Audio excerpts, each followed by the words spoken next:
Do you want to know what makes a great dog trainer? What skills and attributes they need to have to be successful in what they do? Can you see it in other people, and are you able to discern between a great dog trainer and a not so great dog trainer? Well, if so, join me today, Kamal Fernandez, in Lifting All Ships to find out the answers to all those questions.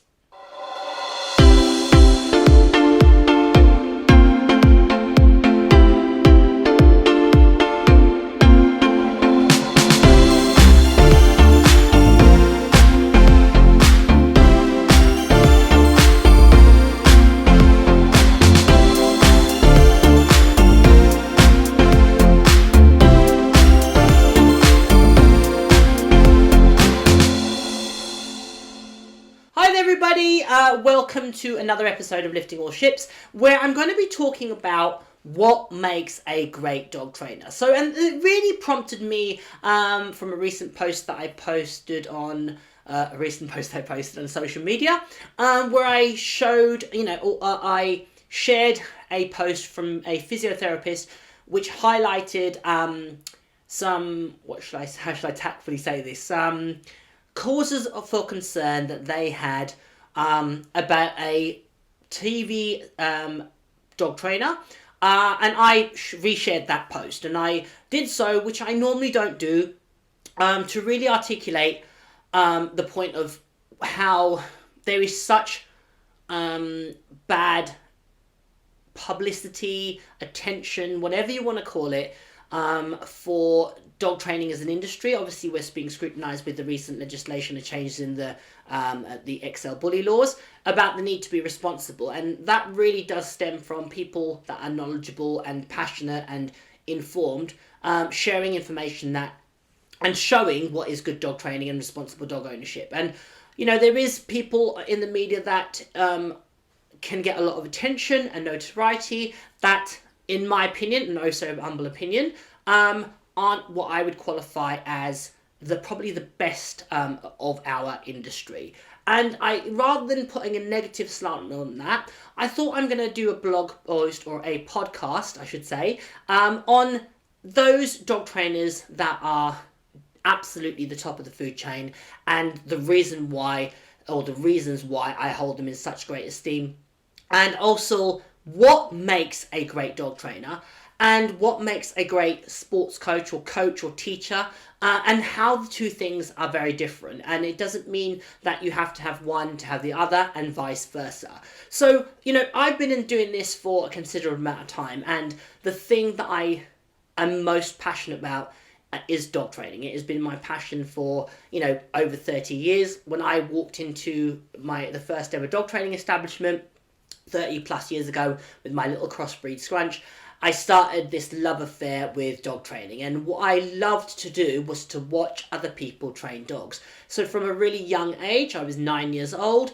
I used to watch other people train their dogs. I used to watch the head trainer. His name was John. He had a Labrador, he had a boxer. He had a Labrador later on, but he had a boxer when I first went training, called Bonnie, a little red boxer female, and she was the sweetest dog in God's good earth. She was an absolute darling of a dog, and I would watch him train, I'd watch him handle her, and I'd watch his relationship with her. And he used aversive methods. He used a slip collar on her, and he put a check chain on her, and with a subsequent dog that he had, which actually was one of our members at the club, who it was way too much dog for them, he took on, and I watched him sort of mould that dog into what he wanted to be, and he used different techniques to what I would do now, but he definitely had a knack and an affinity with dogs. He definitely loved dogs. There was not a doubt in my mind. And I think that, good dog training definitely needs to be thinking about methodology. But back then, really what I was doing was just training my eye and training my mind to see good dog training and to see people's relationships with their dogs, and what is going on beneath the surface as opposed to the superficial, what can be often portrayed on social media. What is that connection that they have? Does their dog really relish being around them? Does their dog really gravitate to them? And I started to watch other people train their dogs, other people in my class that I was attending, and also the more advanced dogs. So at the time, there was a person that used to attend the class. She was probably the most advanced dog there, or had the most advanced dogs in the class, and she was what in obedience terms would be, she'd be working C, and that was quite a high level, and she had German Shepherds and Border Collies.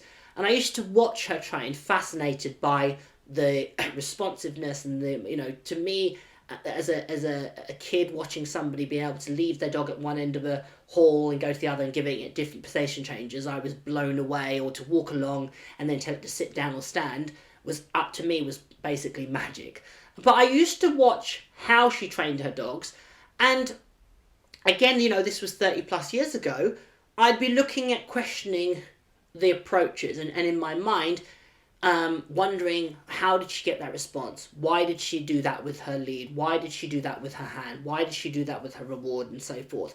And trying to work out, if I could, what was the secrets that she had. And actually, as the more experience I have, I realise there isn't so much secrets. There's actually some fundamental pillars of which all dog trainers, dog behaviourists, and anybody in this profession should really have in their artillery. So the big thing is the ability to read their dogs, and reading body language. And you can start to improve your ability to read dogs by, in short, being around lots of dogs, watching dogs, observing dogs, watching dogs at the park, watching dogs in training environments, watching dogs go to a rescue and volunteer. I worked in boarding kennels, which we had also had a lot of dogs that were seized and rescue dogs and under the DDA legislation. So a real spectrum of dogs that I was exposed to, and it was on a daily basis. So I was immersing myself with dogs and watching their body language, watching how they'd be dropped off from their owners, or when we'd get them out of the van when they were seized, and how they would operate, or how they'd behave, or how their body language, and watching them change when you took them into kennels. So some of the dogs that would come into us would be really shut down, and how we would build their confidence up, and you'd see them blossom and come out of their shells. Other dogs would be, appear to be super confident. When you took them away from their owners, they would shut down, and again, how you'd have to form a relationship with them. And what it was doing was training my eye to see dogs' behaviour, the subtle things that they did, how they conveyed their emotions, how they gave information to us as their caregivers, and certainly in the sports entity, how I was developing an ability to see behaviour, and that really has stood me in good stead in my current vocation. So the first thing is to really understand to read body language. Now, there's lots of information about reading body language and about calming signals and signals that dogs can give you, from the tails, the eyes, the mouth, the posture, which is all great information. But the thing to say is we need to always look at that holistically. You can't just take a snapshot in time and make a judgment that the dog that's licking its lips, the dog is instantly worried or anxious, or the dog that's jumping at you is excited and enthused. It could be stressed and worried, and the dog that's licking his lips might just have eaten a treat, or might have there might be another reason why the dog's showing that behaviour. So you always want to look at it as a collective. Don't just look at it in isolation. So body language is a big thing, being able to read dogs, and there is no shortcut to developing the ability to read dogs. And there's a great book by somebody called Matthew Syed, who the book is called Bounce. It talks about the processes and how long it takes you to develop that almost instinctive, innate ability to read and I suppose get an instinct. So he uses different examples of those four stages of developing a skill or knowledge, and that is I've got to think about this now for a second. So it's unconscious incompetence, conscious incompetence, conscious competence, unconscious competence. So essentially what he describes or talks about in the book, which I'm not sure if he actually articulated it, but it's something that probably has come from another source or sort of shared collectively. When you first start out, you don't know what you don't know. You don't know where your hand should be, what you should be doing, where you should be rewarding, your mechanical skills, etc. You don't know what you don't know. And you're unconsciously incompetent. You don't know that you're not very good at what you're trying to develop the skill set. And this is applicable to anything in life, whether it be sports, dog training, life skills. He uses an example of a firefighter who almost had an instinctive ability to read a fire and how it was happening to sense danger. And it came from all his experiences. And he says, it took about roughly 10 years of practice to develop that skill set. But we then move from unconscious incompetence to conscious incompetence, where you know that you're not hitting the right mark or you're not moving your hand the right way, and it all feels really difficult. And it's that upward climb to develop the knowledge where you are competent and fluid, and your mechanics are smooth and your timing is excellent, and so forth and so forth. Then you move on to conscious competence, where you can be really good at what you do, but you have to really think about it, and it's very deliberate and thought out. And then you eventually move into unconscious competence, where it becomes almost second nature. You're not even thinking about your mechanical skills and delivering your reinforcement and reading the dog. It almost becomes instinct, but that takes time. So those of you that out there that pick this podcast up, think about first off, be patient with yourself, and think about the timeline it's going to take you to develop that skills, and how you can improve that process by getting your hands on dogs and watching other people train. So that's a massive, massive part of it. Reading body language and being aware there's a process developing that skill set.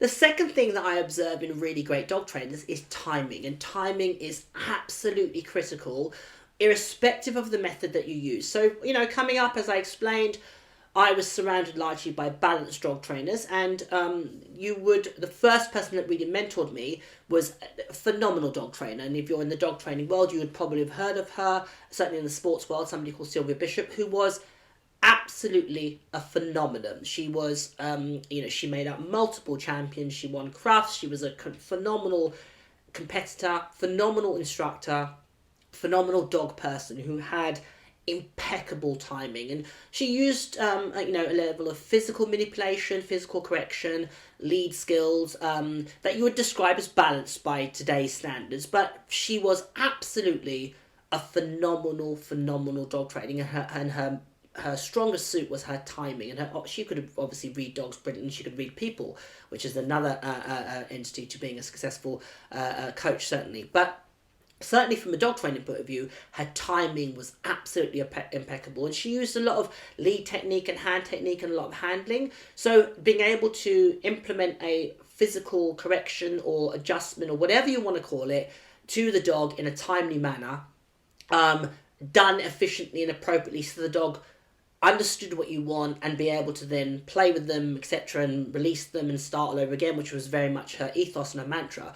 She had impeccable timing, and that's something that I would say in great dog trainers is something that's apparent. So the ability to read the dog, read their body language, and also having impeccable timing, and being able to praise at the right time, reinforce at the right time. Again, if you use corrections, using correction at the right time, because often it's the lack of that timing that can then cause those things to be unethical, poorly executed, inhumane. If the correction is done badly or the reward is late, it becomes confusing, and the dog is now living in a world of grey. So timing is a massive part of that artillery that you need to have to be a competent, successful dog trainer.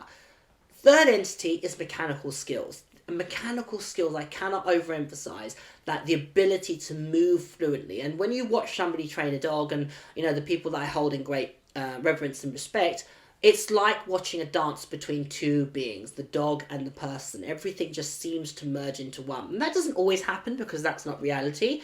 But when you see them in their training flow and their mechanical skills are really fluid, they absolutely, it looks like a dance between the two entities. And that's a massive part of developing as an individual, is working on your mechanical skills, being able to move your hands quickly, deliver your reinforcement, deliver it in a timely manner at the right place, smoothly, in a way that's sufficient for the dog to learn and not have any grey. And it's really important that you practice your mechanical skills. Dog training is largely a science, and we need to be thinking about the mechanical movements of delivering the reinforcement, clicking, feeding in the right place, and so forth and so forth. But there is also a level of artistry, and that's where really, for me, the appeal, that's what really draws me to watch, and even to this day, what I love watching people train their dogs, even more than watching them compete with their dogs. I love watching people that are really skilled training their dogs brilliantly, and I just have so much admiration for them. And it's still, again, as I said, my passion. So reading body language, timing, mechanical skills, and the other bit to me that really does distinguish good dog trainers from, or great dog trainers from good dog trainers, or good trainers in general, is having empathy and compassion. And it's the ability to know in that moment what is appropriate for the dog, when to push forward, when to back off. Certainly when you're working with a lot of behaviour modification, sometimes it takes that little bit of out-the-box thinking and looking at the world from the dog's perspective to give you that gut instinct, or that correct choice in that moment. And certainly having passion and empathy, the big thing that's going to jump out to you is if the dog is in a level of discomfort or pain. So, if a dog is saying to you, I can't do something, I won't do something, I'm not able to do something, a compassionate and empathetic trainer will always think, is there something physically going on with this dog that is preventing it from doing X, Y, and Z? And then that would be at the forefront of their mind. And I think compassion and empathy are two entities that we should be constantly looking at trainers. Does the person appear to have compassion and empathy for the dog in front of them? Now, dog training, and certainly on social media, and can attract a lot of attention. It can, feed your ego. But at the end of the day, we are working with a living, breathing creature that requires us to be compassionate, empathetic, have sympathy, understand them, read them in the given moment, and also, honour the dog's feelings and their emotions. And that's really, really, really important to understand when we're training dogs as a whole. So it's really important that as consumers, as individuals, we promote and let people know, or we share knowledge from people that are that are capable, that have those skills in abundance. And obviously the methodologies that you as an individual adhere to is personal choice. I'm a trainer that believes in reinforcement-based dog training. But I love to watch trainers engage with their dogs. And sometimes it fascinates me if the person doesn't quite train the way that I do, to question and ask, why is that working for that person? And it will normally revert back to those entities that I've discussed previously, and an awareness of body language, timing, mechanical skills, and having a level of empathy and compassion for the dog. It allows them to, use methods that I personally wouldn't choose to, in a way that the dog will read and understand and be able to still learn from. And that's something that when we talk about training methods, we need to be fair and say that those principles methods don't work isn't necessarily a strong argument, but it's really about the choices that you make and the tools that you use and you have in your artillery. For me, the reason why I choose not to use aversive tools or compulsion is because I know that I'm a human being, and there's an entity of which my timing might be out, my mechanics might not be as smooth as what they should be, and I might not be reading the dog in that moment appropriately. It could be because I'm tired, I've been busy, my focus isn't where it should be, because I'm a human being that functions and lives in a normal world. And I've trained dogs, as I said, for an extended period of time. It is my job, so I'm training dogs on almost a daily basis, and professionally I've done that full time. For a considerable amount of time. So I should be able to have brilliant timing, great mechanical skills, and read a dog better than most people, because it's what I'm doing on a daily basis. If we think of, Joe Average, who doesn't have that vast history of handling dogs, training dogs, mechanical skills, and then we give them tools or techniques that might be inflict a level of discomfort or pain, we've got to be really thinking, is that a realistic aim or a realistic tool for them to draw on when they really don't have the skill set, or they don't have the ability to read the dog in a given moment, their timing isn't great, their mechanical skills aren't developed, and so forth and so forth. Is it fair to the animal to then entrust them with something that could be inflicting a level of discomfort, pain? That's always my thinking about training dogs and the path that I choose to train.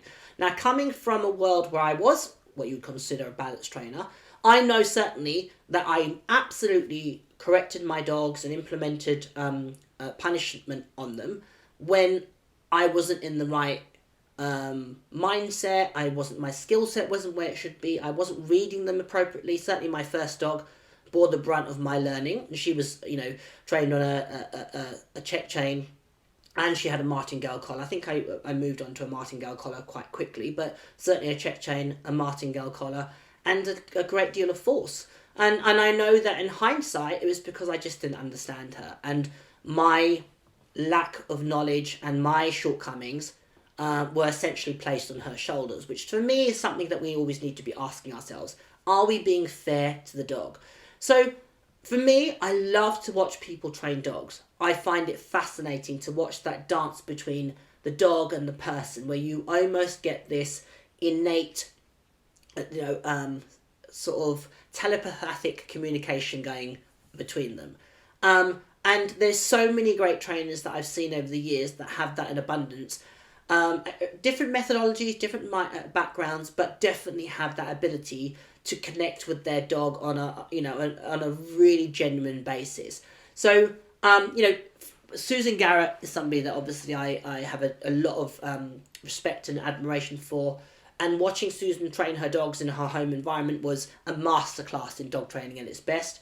My good friend Denise Fenzi of FDSA, Fenzi Dog Sport Academy, she put so much content out online and showing her strengths, her weaknesses, being really candid and transparent about sometimes we get things wrong, our mechanics aren't where they need to be, or our reinforcement strategies, but really being open and honest about that process, and her mechanical skills and her timing, etc. from a dog training point of view is excellent.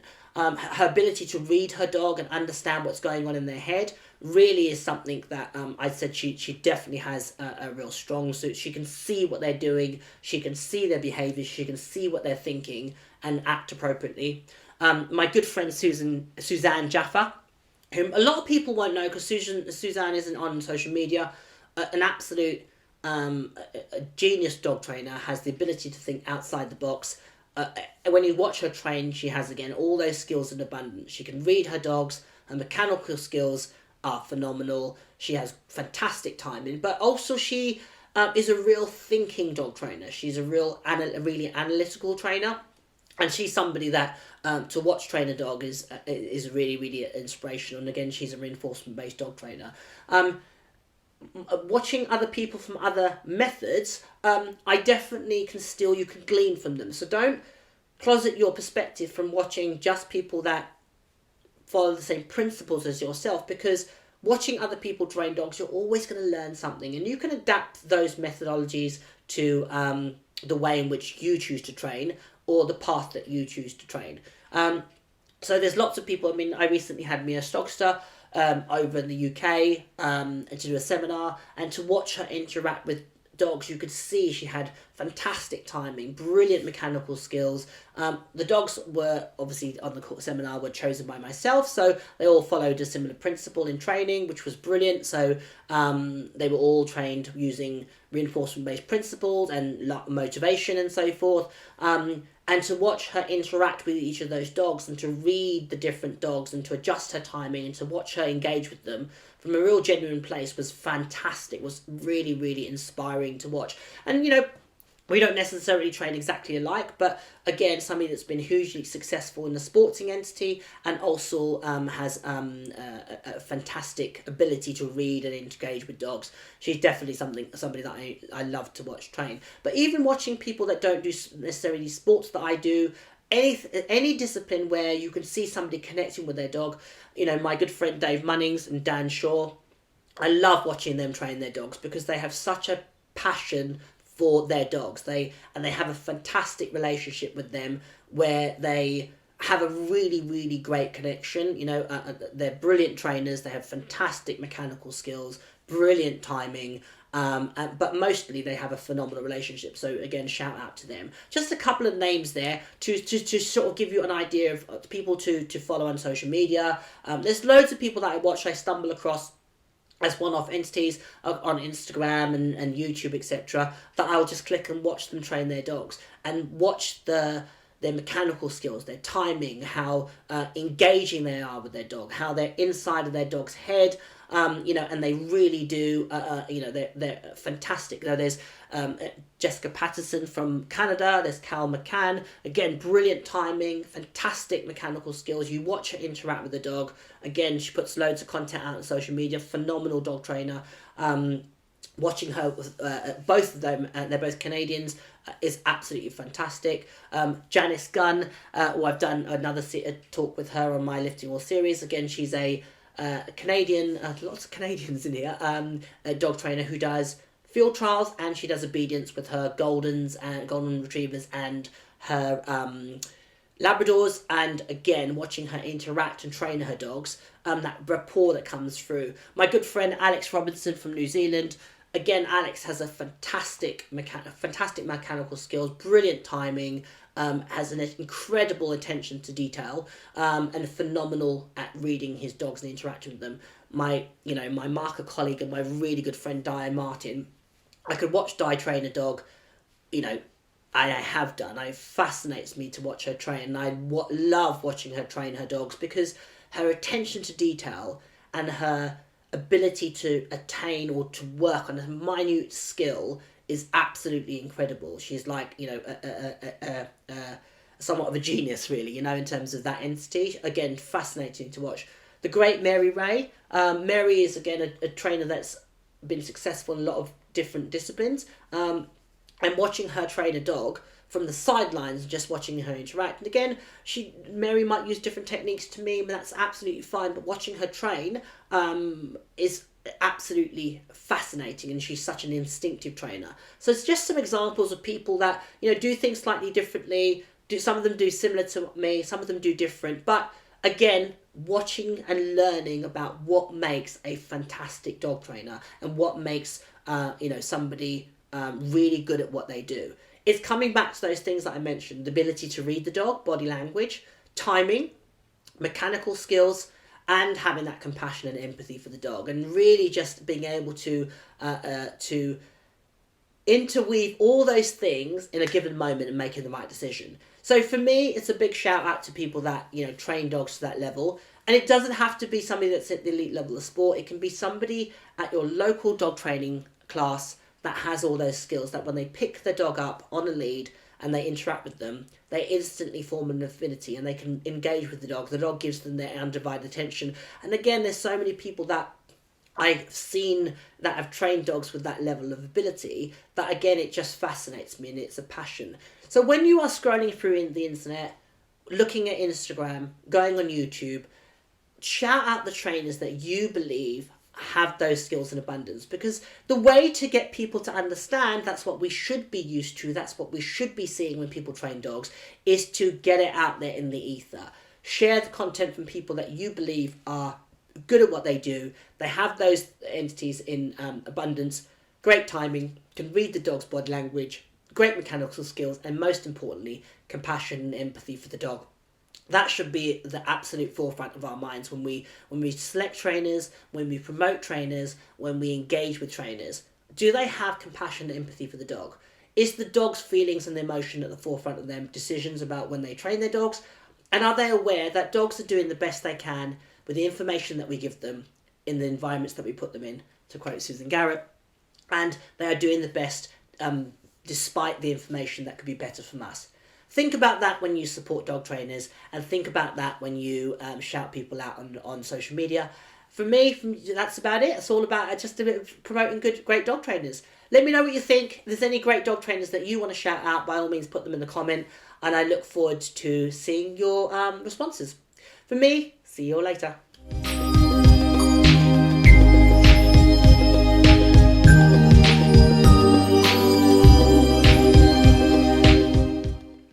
Thanks for watching, everybody, this episode of Lifting All Ships, talking about what makes a great dog trainer. If you have any more ideas of podcasts that you'd like me to put together, just share a comment. Make sure you hit like and subscribe to make sure you never miss out on any future episodes. Take care.